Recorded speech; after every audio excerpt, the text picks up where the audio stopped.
இன்றைக்கி எங்கள் இடத்துல இஞ்சி புளின்னு ஒன்று பண்ண போகிறோம். இது ட்ரெடிஷ்னல் டிஷ்ஷு தான்.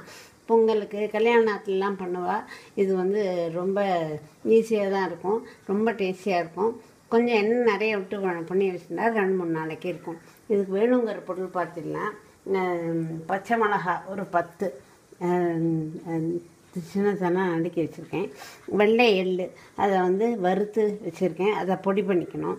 அப்புறம் இஞ்சி வந்து ஒரு 3 இன்ச் அளவு இஞ்சிங்கிறதுனால இஞ்சி நிறையா அதை துருவி வச்சுருக்கேன்.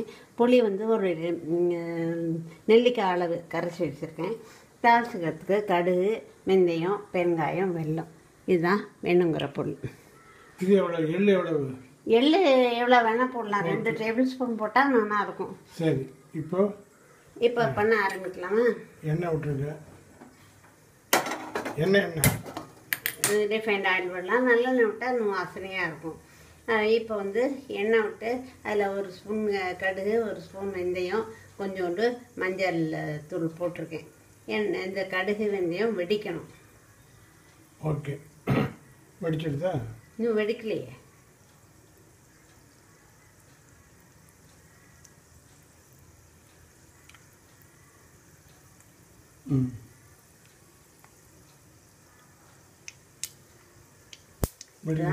வெடிக்க ஆரம்பிச்சிருக்கு, இன்னும் வெடிக்கணும்.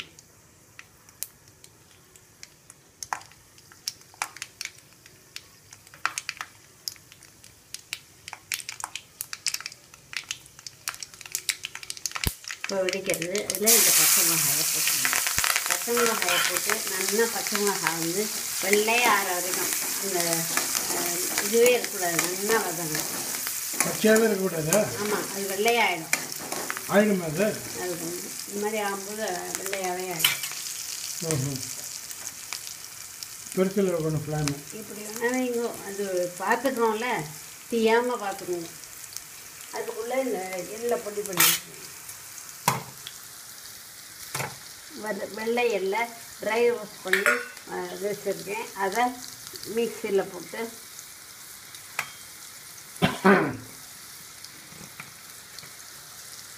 இது தயிர் ஜாத்துக்கு நல்லா இருக்குங்க.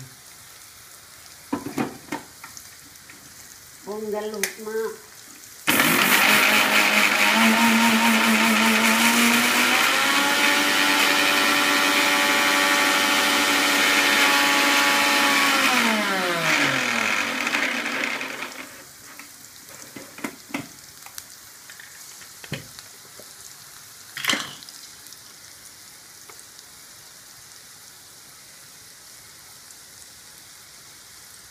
நல்ல வாசனை அடிக்குது. நெல் போட்டுச்சேன்னா இது மாதிரி இது இன்னும் பச்சையாகவே இருக்கு.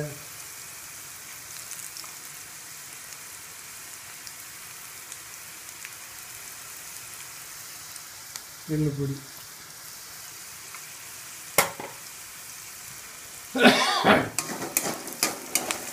வெள்ளையாக அமைக்கிறதுல.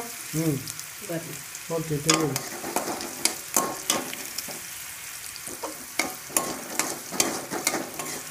இல்லை, வெள்ளையாச்சுன்னா காரமே இருக்காது. அப்படியா? இதில் வதங்கிறது இல்லை. இப்போ பெருங்காயம் ஊற்றணும். இது உப்புலாம் கிடையாதுண்ணா? பூண்டு மறந்து கட்டாயம் உப்பு இல்லாமல் எப்படி இருக்கும்?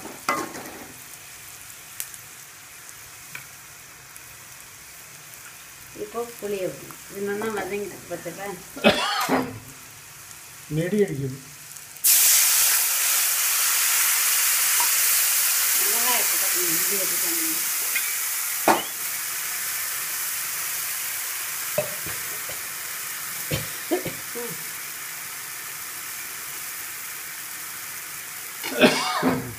நெடி அடிக்குதுங்க.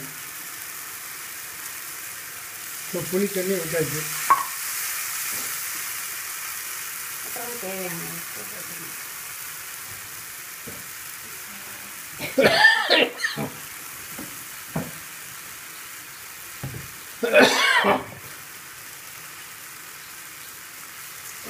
தேவையான உப்பு உப்பும் போட்டாச்சு, அவ்வளோதான்.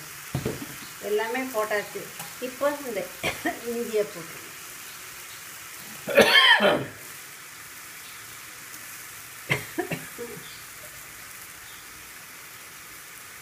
கதவை தரேன்.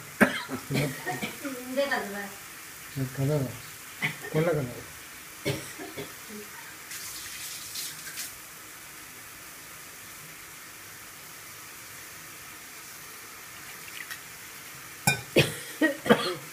எல்லாத்தையும் போட்டேன். எல்லாம் போட்டோம். கொஞ்சம் வெல்லம் போட்டேன். வெல்லம் எள்ளு பொடி.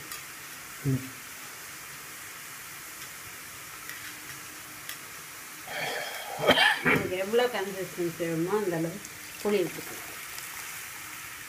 திக்காக வேணால் தண்ணியை பொறுத்துக்கணும். ஓகே. கொஞ்சம்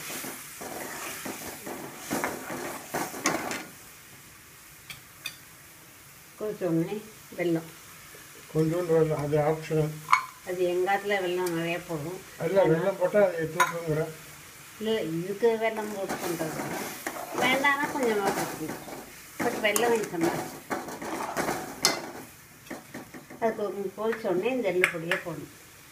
இன்னும் கொதிக்கணும்.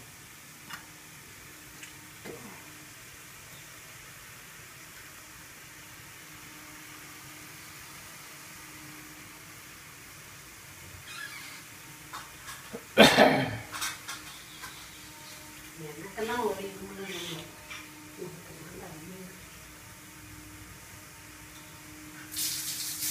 நல்லா கொதிக்குதுயா.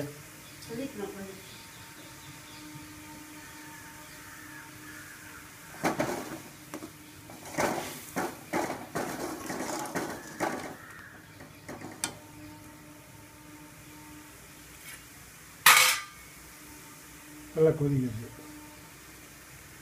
குடிச்சாதான் கெட்டியாகும். ஒரு தண்ணியெல்லாம் போகுங்க. இப்போ இந்த எள்ளு பொடியை போட்டு உங்களுக்கு எவ்வளோ கன்சிஸ்டன்சி வேணுமோ அந்த அளவு கொதிக்க வச்சுக்கோங்க. கட்டி இல்லாமல் கொதிக்கலாம்.